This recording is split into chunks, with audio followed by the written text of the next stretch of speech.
threat of disaster is never pleasant. Welcome to the Casual Preppers podcast. These safety measures are essential. The only place for prepping, survival, and entertainment. This will be your source of survival instructions and information.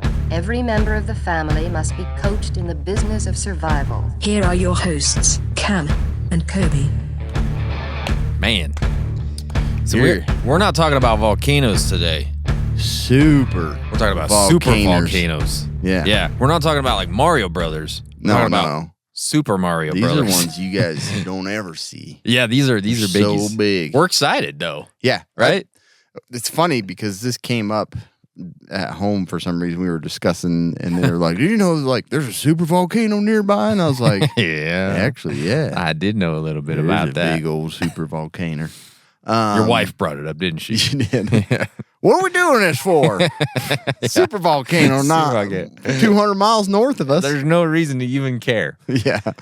And it does feel that way with these. It kind of does, yeah. But today, that is what we're going to talk about. We're going to talk about the super volcano because they can happen. And if any of you have visited Yellowstone, you were inside, the top of a super volcano. Yeah. That's what's crazy. It's like you just picture a big dome, a big cone volcano. Yep. Nope. These are different. These are different. These are super. These are super. You're right. But the reason we want to talk about it today is because not only if you don't die in the super volcano eruption itself, it brings on a lot of horrible things. Oh, it's not great. Volcanic winter, crop failures. And we even talked about this with the year without a summer, right? We sure did, yep. And that was caused by a volcano. That was a normal volcano. You can only imagine what a super volcano would do. Yeah. So you got global food shortages, transportation issues, supply chain collapse. I mean, it would be extinction level threat. So that's why we're going to talk about it today because my wife was right. What does it matter? What does it matter? Before we get to that, though, I'm going to tell you about BattleBox. Before I even get to BattleBox, we have a big announcement that you may already know about. You may not. We do these episodes a few weeks in advance, so it's hard to time everything just right. Yeah. But we got a gigantic announcement, Cam. Are you excited? I'm super. I really am super excited about this. I am too. We have a brand new podcast that's going to be out. First episode is going to drop August 21st. Fingers crossed. Oh, that's a ways. Yeah. It is. Yeah, we got from when or we're tomorrow. doing this. I don't know. This podcast episode releases. Who knows?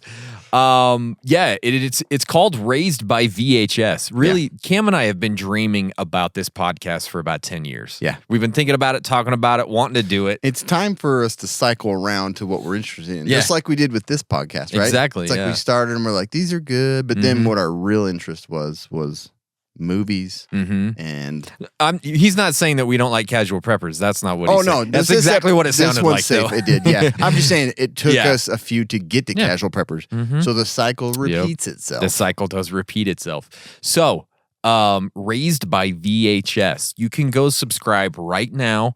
You can go listen to the trailer right now and tell all your friends about it.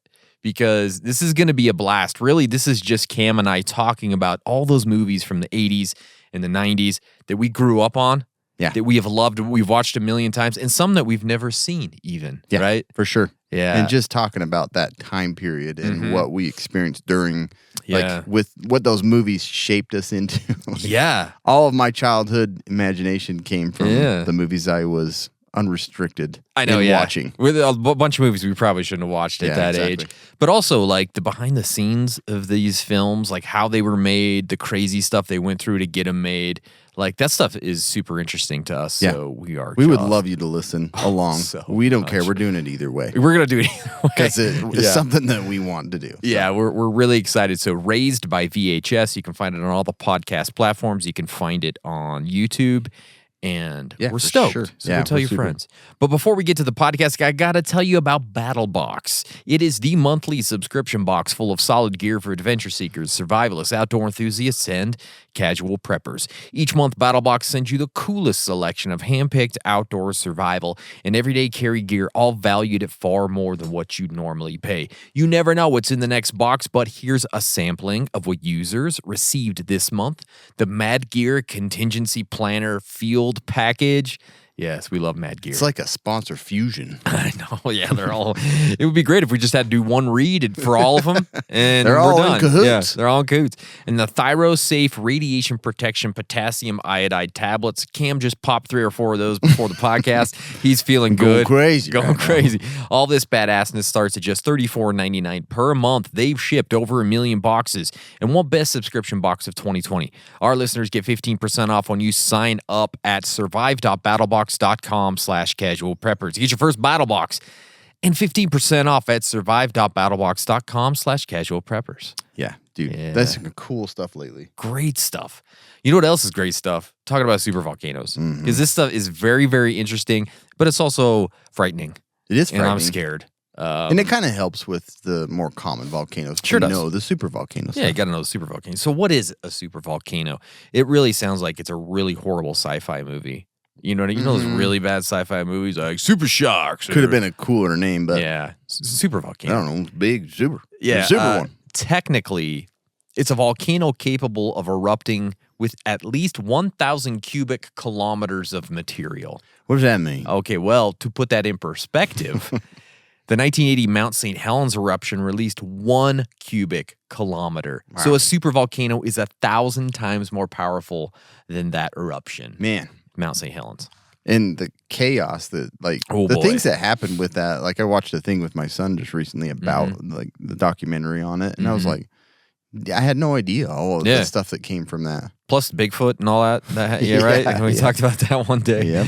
A supervolcano is 1,000 times more powerful than that. We're talking continent-altering, atmosphere-changing levels of destruction.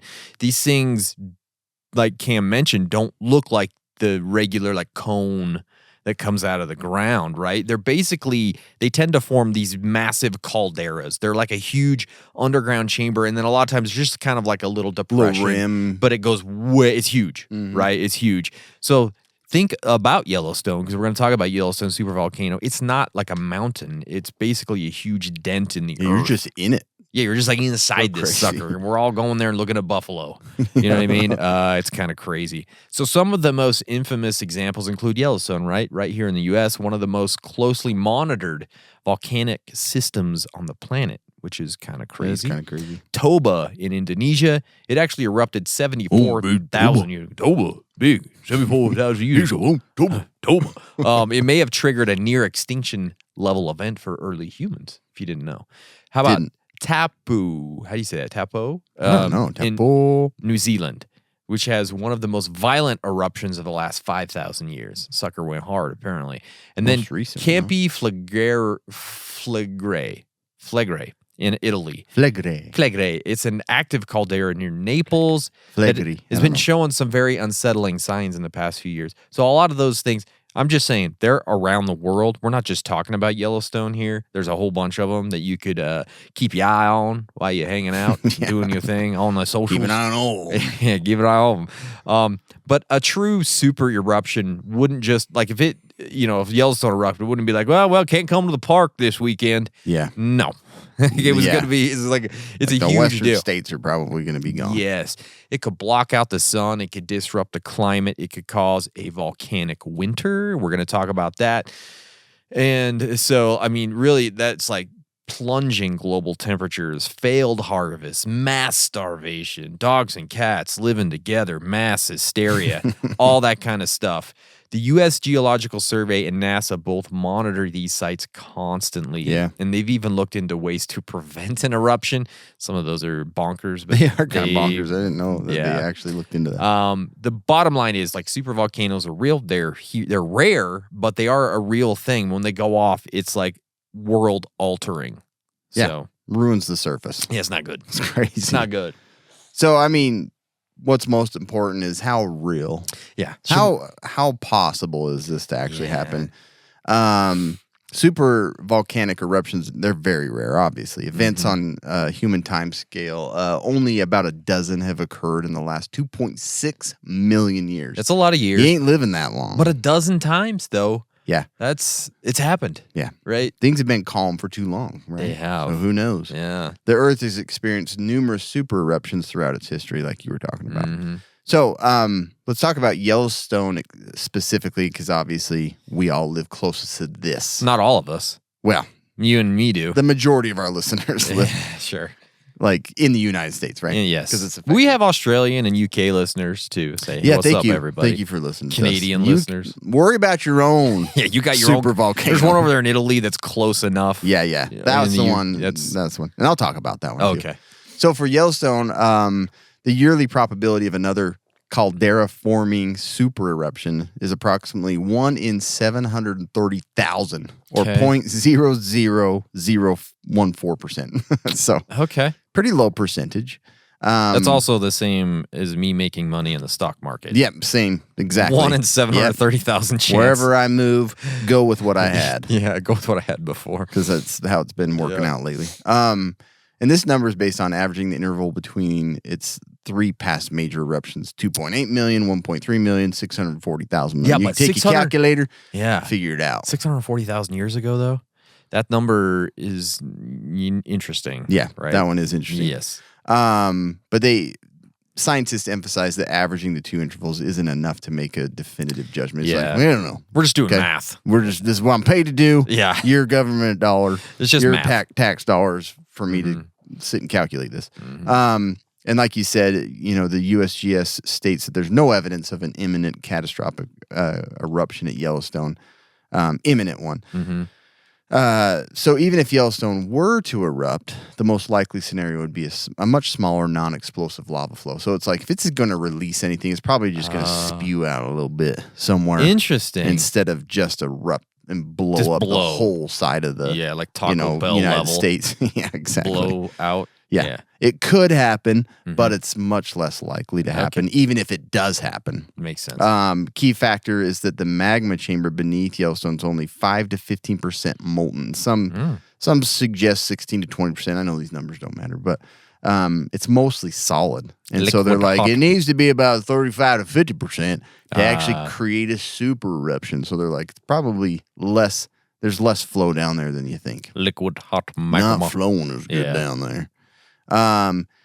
Campi Flegrei's situation is currently experiencing significant unrest. Like, there's more activity going on there. So if you're in the UK or even in Australia or something, like, you probably should be paying a little more attention to this one. Well, Australia's Yellowstone. pretty long ways away from this sucker. Yeah, I wonder what the difference is between Yellowstone and Italy. Probably the same, right? I don't know. If not more. I know they're not close. That's all I know. But yeah, it's had cycles of unrest in the past, and in the 80s, it actually even had a bigger uplift than it does today. So it's like, it's not that it's never happened before. Like, it's a little more active right now. It was more active in the 80s. So, but keep an eye on it. You never know. The last major caldera-forming eruption at Campi Flegrei was 40,000 years ago. So that's not very long ago. So maybe that one's spaced out more, okay? Sure. Because it's more recent. And its last eruption of any kind, which wasn't obviously a huge world-altering eruption, was in 1538, and it was pretty small. So small, I've never even heard of it. Never even heard of it. Yeah. The warning systems that we have now, scientists use extensive monitoring networks, including seismographs, for earthquakes, GPS and INSAR for ground deformation, gas sensors and stuff like that to figure out what's going on with the volcano. So there's a lot of different technology involved in monitoring these to kind of help, give us some clue to whether or not it might be close to eruption. But these tools would likely show, and they would likely show these things months or weeks before. Like, we would know. We should know. Should know. But the biggest concern with supervolcanoes is that the evidence suggests that their eruptions are a little more unpredictable. Yeah, they just come out of nowhere. So little warning to the bigger, more catastrophic event from this volcano, which is kind of scary. Sure. Immense, the immense scale of the magmatic system means significant changes might not manifest as easily. So it's a little different. So there are some prevention theories that are kind of interesting of like, how do we prevent this catastrophic event from even happening? So NASA's idea is it's weird that NASA... It is kind of weird. It's like, go to space. Go look at the moon and Mars. Stop worrying about Yellowstone. I know. So NASA's pressure release drilling project Must be a side group at NASA. They're like, guess what? You're not going to be off Earth. You've been working on volcanoes. Sorry. Dang it. Yeah. So the concept is that they proposed a pressure release drilling project to prevent supervolcanic catastrophes. This method involves drilling into the edge of the supervolcano's magma chamber and circulating water through the borehole. What? Just pump a bunch of water down there, cool it down. That seems crazy. Yeah. Dual purpose, the circulating water would slowly cool the magma and reduce pressure, and the heated water could generate geothermal energy, potentially offsetting project costs. Boy, it just seems like we're playing with powering fire. our own system. Feels like we're playing with fire, trying to drill into the earth and cool it down. Let's open it up. Yeah, it seems like a science fiction book or something. We're getting to a disaster quickly. Yeah, exactly. Such a project faces immense engineering challenges, significant financial costs, and potential risks, obviously. And like you were saying, drilling into those could trigger an eruption rather than when you get a chance to cool it off and just, guess what? It's going to erupt. Thought that would work. Yeah. Sorry. And then the other NASA team's like, guess what? We're on the moon. Who cares? You guys were dumb. Yeah. And here's some other theories. Altering the magma characteristics by modifying the viscosity or gas content of the magma, which is currently beyond technological reach. Okay, but it's a theory. Yeah. We could probably do that. Or we could just teleport the magma to another... Exactly. That's the same thing. Come on, we don't have the technology to do it. We're going to teleport it to Mars and not worry about it. But who knows, with AI, maybe we'll be able to figure things out quicker. Modifying the viscosity or gas content of the magma. Come on. Maybe if we make it thicker. That'll help. Yeah. We'll make it like yogurt down there. Won't even be like magma. Another idea, and I like this one, is adding material to the surface to increase the load on the magma chamber. Oh, okay. Just build a bunch of parking lots on top of it. It's just like, when you're looking to fill a hole. Yeah. You're like, fill dirt wanted. And just put that in Yellowstone. You should just ask for all of it. And then people just fill drop dirt in Yellowstone. Yeah, it's in Yellowstone. They're trying to get Let me ruin everything. We don't know about that volcano. Yeah. That would, and that's essentially why we have Yellowstone, because it's a thinner crust. It looks cool, but we could bury it. We could just put all our dumps there, like a huge dump. It's just a one universal, that would be a good idea. Or maybe we could get a hole and then just pour all our garbage in the hole. Just burn it up. Burn it all up. That's and a good then idea. Thicken up. Why don't we use it that way? We got the technology. Come on. Just dump it all into what's the emerald... like that big spring. I can't remember the name of the biggest one. Or stuff Old Faithful full of trash, You You don't like it, it'll blow it out. Raining trash out here.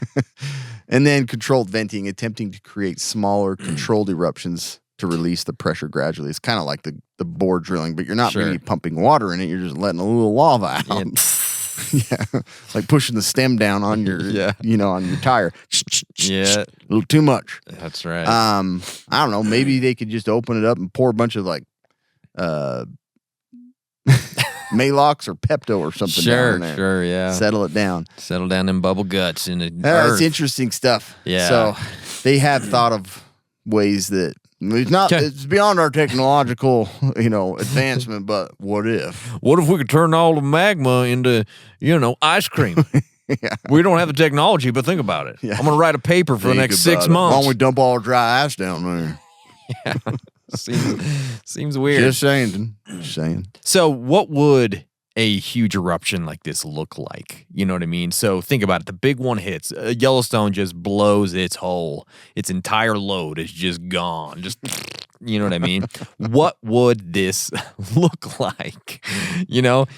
Again, we're not talking about just the classic lava slowly creeping down the hillside and everybody's taking pictures and whatnot. No, we're talking about hundreds of miles, instantly gone. Yeah. It just blows. Cities gone. Forests. People in Yellowstone are in space now. Oh, they are there now with Incinerated. NASA. They're incinerated with NASA.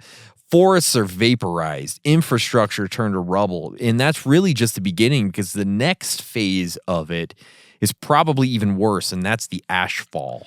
Yeah. You know what I mean? This is really bad. This thick, gritty, glass-like volcanic ash that doesn't melt, it doesn't blow away, it just chokes out everything. It's basically a thick layer of this stuff everywhere. And that's the stuff that was the most creepy in the documentary of Mount St. Helens. Was the people that were close enough to it. Yeah. They're just saw clouds closing in. They like can't breathe. I'm like, ugh. Well, I remember seeing pictures like hundreds and hundreds of miles away, like cars were covered in it. It like, made it down this far. Yeah, like clear down here. So that's pretty crazy. It basically chokes out everything. The roads really will become impassable because it will just be thick with this ash. Roofs will begin collapsing under the weight of it. Engines won't work because they're just going to suck in this ash. You know what I mean? It's going to be really bad. Livestock, they're just going to suffocate out there. And electronics are going to become useless. And your lungs are going to be in serious trouble as well without protection from breathing this stuff in, right? That's what I think. I think a lot of times you think that the ash is going to be like campfire ash. It's not. It's like lightweight and it just like make you cough a little bit. This is like molten glass. Yeah, but even Or like thinking powdered about glass. just the if it was campfire ash but thick and everywhere, it'd be a bad thing. Like a mix but of this all is that. even worse. Yeah. Right. And then also, that lava spewed out, and now that stuff is starting fires. So now you got smoke and more ash, plus the asphalt. Right. This is just insane. Yeah. The ash could really spread across entire continents. If Yellowstone blew at the biggest capacity, we're talking about pretty much the entire United States covered in ash. Mostly the western United States are going to be the worst, but like it's going to spread out, right? It's going to be really, really bad. This is going to ground planes pretty much worldwide for months because they won't be able to fly through this stuff. Supply chains are pretty much gone. Internet cables are probably going to go down. Good luck getting, your Prime delivery or restocking shelves at your local grocery store because all that stuff is stopped, right? And then you probably have what they call a volcanic winter. And we spoke about this in what was the episode? A Year Without a Summer. Year Without a Summer, yeah. Right. Temperatures drop across the globe as the sunlight gets blocked out. Yeah, worse than that. Oh, I mean, way so worse than much that. worse. Yeah, that was a small scale compared to this. Crops But affected will fail. the whole world. It's so crazy. Crops will fail like in back-to-back-to-back growing seasons, and that's where it gets really nasty. Some regions will lose agriculture entirely. There will be no agriculture. It becomes harder to grow food, harder to stay warm, harder to survive. And then from there, it's like a domino collapse of a lot of things, right? Even like the first time people start seeing this stuff, that's where mass panic buying comes in, right? So boom, right away, there's nothing at the store. And then export bans as countries hoard what they've got because they're not going to be exporting food at this point because everybody doesn't have And food. how can they even export it? Like Exactly. most of their machinery isn't working. So then we're talking about a global hunger crisis because of one of these things. And this is the thing that actually scares me too, mass migration out of these unlivable zones. Millions, maybe even billions of people are going to have to move from these places that are covered in ash to a place that is actually livable, right? Entire regions buried in ash are locked in cold. Dark winters become impossible to survive in. They flee by foot, by car, by train, whatever's like still working because they got to get somewhere where there's food, where there's warmth, and there's breathable air. You can't just stay in Wyoming. I mean, Wyoming's pretty much gone. Yeah. Or Montana, or Idaho, or Utah, or Colorado. Unbearable. It's like you're not going to be able to stay. It's like Antarctica now. Exactly. Or similar. So now we're going to start seeing massive refugee camps springing up, in neighboring countries or states, rural zones, any city still holding together. You're going to see parking lots and gymnasiums and stadiums and open fields turned into shelters like overnight. And we know when that happens, it doesn't always happen in an orderly fashion and things go bad really quick because there's going to be overcrowding.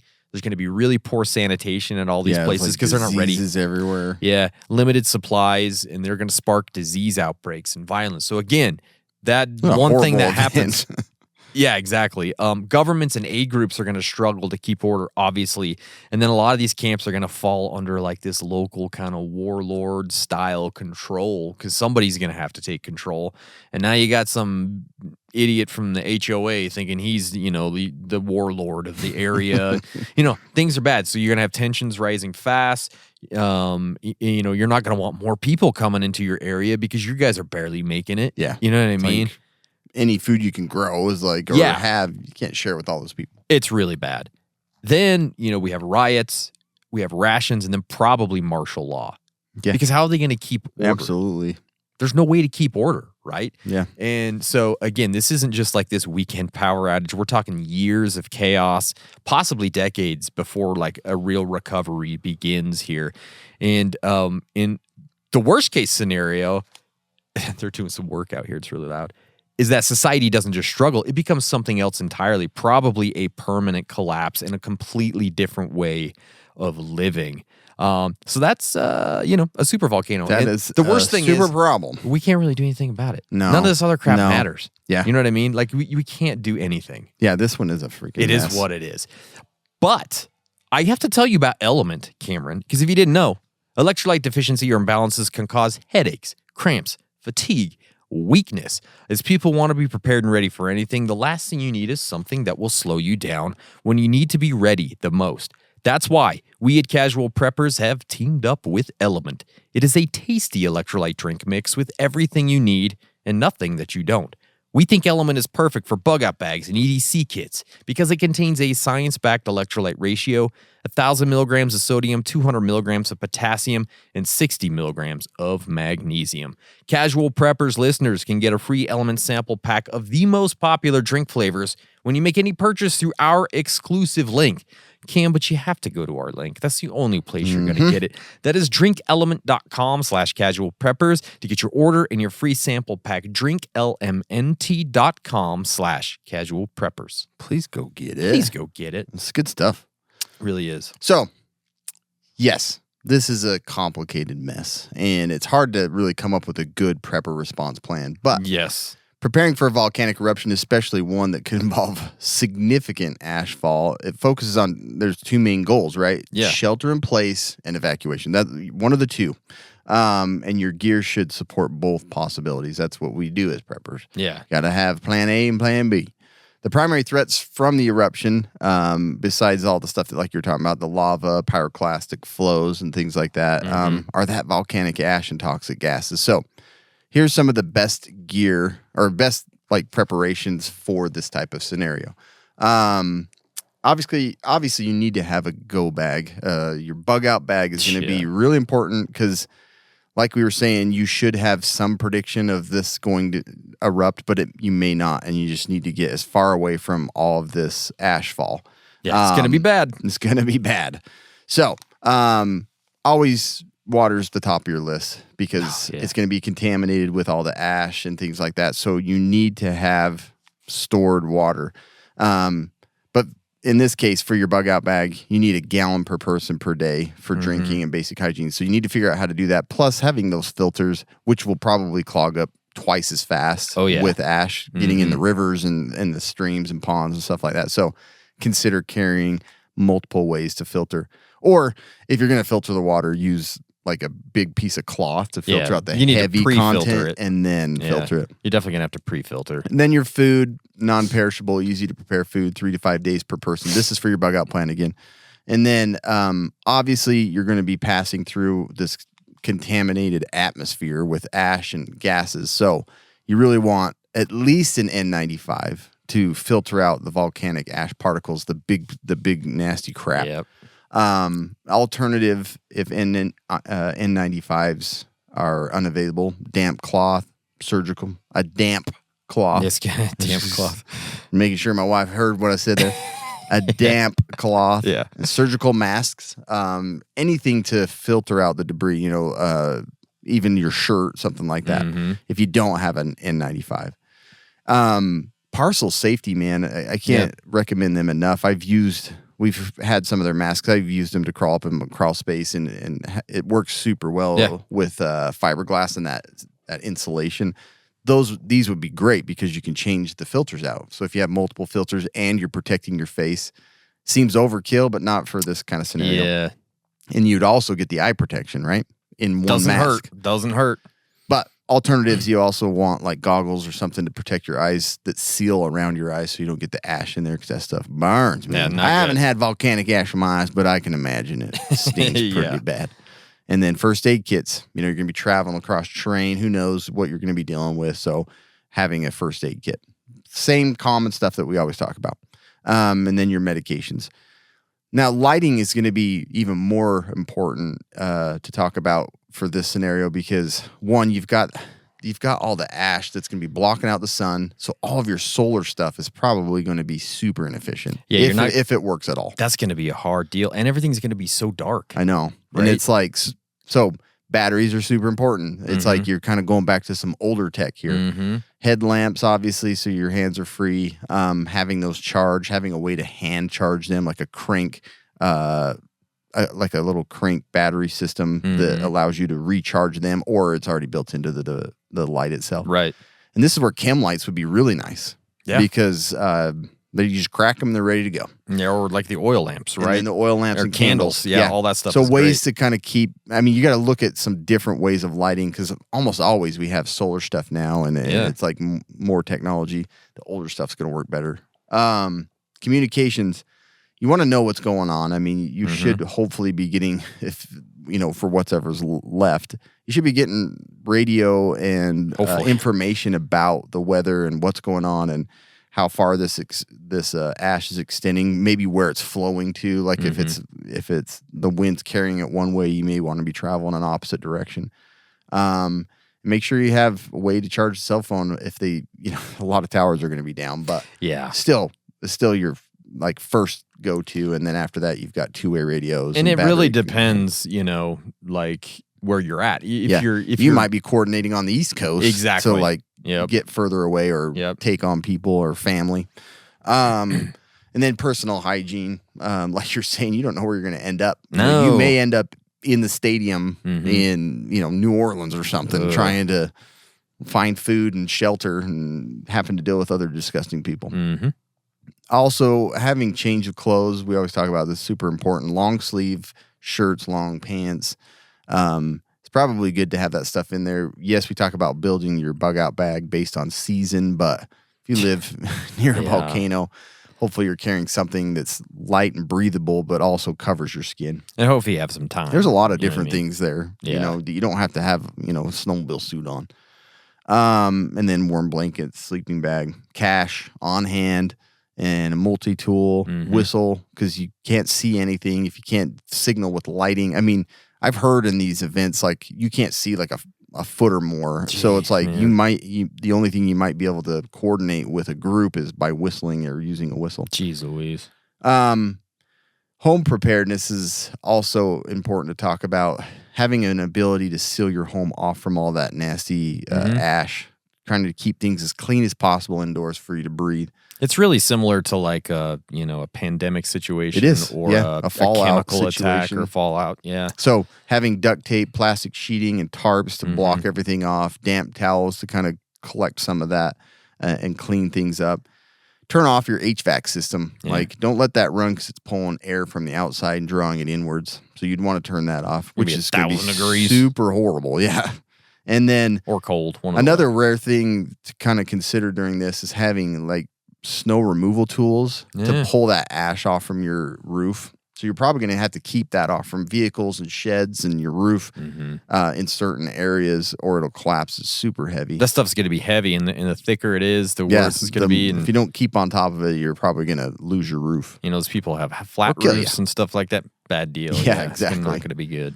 Water storage, fill bathtubs, sinks, and water while the water's still running, because eventually it's probably going to become contaminated. And one filtration system that's really good for this is those ceramic gravity-fed ones, like the Berkeley, those big stainless steel vats. Berkey, not Berkeley. Yep. And then, again, pre-filtering your water, get all that debris out of it, and then filter it. This is one of those situations, where pre-filtering becomes huge. Yep. And food, I was just mentioning it for like your bug out bag, but this is going to, like, you're going to hope you have several months worth, if not a year's worth, because it's not going to be replenished. No. Like, it's going to run out fast. You're not going to be able to grow very well. Ugh, man, it's a nightmare. Yeah, and like if you had cows or whatever, chickens, it's hard to keep them alive. They're all probably dead. Too. Yeah, exactly. Everything's going to taste like burn on a charcoal grill. Yeah. So yeah, having ways to like stock up, or also you need to stock up on vitamins and micronutrients, because you're going to be depleted eating a lot of this prepared food that was before this event even happened. The other thing is I want to talk about car preparedness. Oh, yeah. Because this is going to, your main transportation could easily be rendered useless within a few miles if you don't have ways of protecting and changing out filters and stuff like that. So again, make sure your gas tank's filled for any emergency. Don't let it fall below a half tank. And then in that, you want your emergency kit and everything in there. But on top of that, maybe carry an extra filter with you. Sure. I know that this is like kind of intense for a lot of people. It's a lot of stuff, but it's really not that hard to stick. Like there's a lot of room up in some of those, like I guess some of the newer vehicles, there's like no space up in the engine compartment, but I have things tucked away up there, like extra oil and some rags and stuff like that. But carrying an extra engine filter, because in this case, you're going to want to change it like probably within a few miles, cleaning the other one off, swap them out. They also recommend covering the air intake with like a pantyhose type material or something like that, so that it'll keep the thicker debris from getting inhaled into your intake and clogging up everything.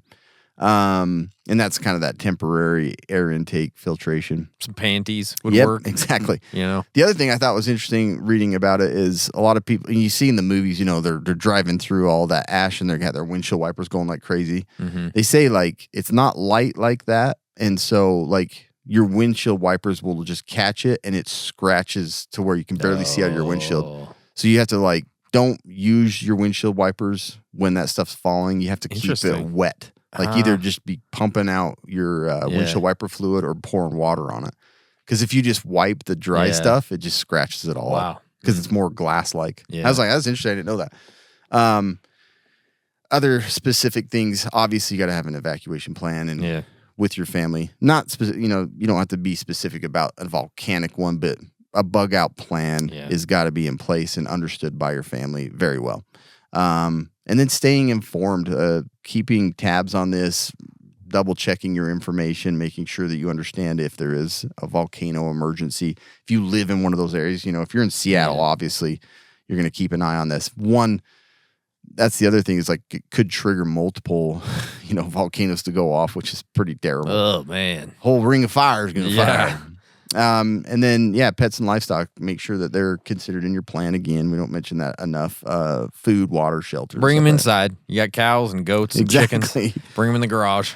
And then the last part, which we've mentioned on all these, is your mental health preparedness. Like that's huge, man. If you are already a psychological mess, then don't worry about anything I've talked about because you're just going to lose your mind. Work on that first. So having ways to sustain your mental health, books, games, projects, and like that to stay busy, because if you're just sitting in your house with no HVAC system running in the dark, it's always dark outside. You will lose your freaking mind. People get like my wife, man. If she doesn't have sun, every 12 hours, she starts to lose it. You need it. I'm the opposite. So I feel pretty dang good. Me too. If it's dark and dreary, I'm all right. Yeah. Our office always, like at work, has no windows. Like, and we're in the center of the hospital, and I'm always like, is it raining? What time is it? And I go outside, and I'm like, it's sunny. It's the worst, man. So, I hate that. A lot of stuff to prepare there, but hopefully you is. picked up some of the like key items for this specific scenario. Yeah, I like it. But there is a way you can kind of organize all this. You're right. Mad Gear, the name you trust for preparedness, comes the Ready Plan app that you can just have on your phone. Just like a renowned contingency planner, it helps you prepare for hurricanes, power outages, supervolcanoes, or unexpected emergencies. The Ready Plan app digitizes the essential process. Organize every detail from specific condition responses, communication plans to evacuation routes and gear checklists, all securely stored and accessible on your device. Yeah. Plus, you can easily share this plan and coordinate it with your family or preparedness group. Makes it way easy. This is more than an app. It's your dynamic guide to readiness, built with the same step-by-step logic found in our physical planners. Developed by the family and veteran-owned Mad Gear, Ready Plan ensures your critical information is always within reach and readily shareable. Don't wait for a crisis. No, don't. We always put the plan as one of the very top things you should be doing. Ready Plan makes that super easy. And Ready set plan, ready, planned by Mad Gear, redefining preparedness for when SHTF. Use our code Casual Preppers to get a discount on that. Yeah, please. And then you'll have your plan all nice and tidy in your phone. I can't recommend it enough. Go get a plan. Go get the app. Go get the physical both, planner. Man. Use the physical planner is awesome. Use our code. You guys, actually please. have one right here by my side. Yeah, there's one right here. That's pretty good. So let's look at our listener challenge for this week. This is going to be really tough, but we're going to throw it out there anyways. Do a 72-hour volcanic winter drill in your home. You don't have to do 72 hours. Do 24 hours. Do 12 hours. I don't care. Yeah. Just try Do it. an evening. Yeah, do an evening. Light some candles. Make it romantic. No HVAC system. No sunlight. Yeah. No electronics. Only eat from your food storage. Use backup lights and filters. Practice indoor air quality maintenance. All those things that Cam talked about. And so then ask yourself, what failed first? What got annoying really fast? Could you last 3 days, 3 weeks, or 3 months in a situation like this? Yeah. It applies to a lot of scenarios. It really does. It's totally worth doing. Yeah, so I think it's worth looking at it, trying it, and seeing what goes right and what goes wrong. I should just completely catch my family off guard. You and do should. This. Oh, they would love it. Power's gone. Yeah. Nothing. You got 12 hours. Don't look outside. Yeah. You'll die. Anyways, that's a good one. Supervolcanoes, guys. We do have the latest battle box that we would like to show you. Yes. Okay.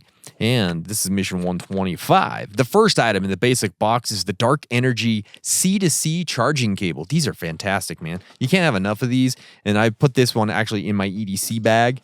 It actually has braided Kevlar core. That's what that is. Yeah. That's awesome. And then it has like paracord on the outside. Man, I've liked dark energy stuff. Like they're great. Super unique. Yeah, so that's cool. That's a great one to have.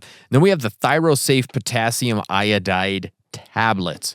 Great for those nuclear meltdowns. Dude, these were hard to get. Like, they were. After there was a threat, like we were concerned about Russia's motives. That's great to have. It's already there. Then we have the Mad Gear Contingency Planner Field Package. These things are fantastic. Go get it. Then we have the Tactica K220 Search and Rescue Knife. You can never have enough knives. That's cool. You can never have enough knives. Ever. Then we have the Bare Bones Railroad Lantern. Cam brought his out and he was walking around. I was joking around with it. It was so cool. Like old looking tech, but with modern day tech. It's pretty cool. And then we have the Pro Plus Knife of the Month, the Luft Concepts Baxter Folder. Nice little folding knife for your EDC. It's a nice little Baxter you got. That's right. That is the latest battle box. These are code Casual Preppers. Nice. Anyways, anything else, Cameron? Nope. Go ahead Remember, and do that. Shut your power off. Go check out our new podcast, please do. Raised by VHS. You're going to enjoy it, especially those that lived through the 80s and 90s like Cam and I did, right? Yeah. Okay. I think you're going to enjoy it. You're going to have a good time. All right. Stay survived.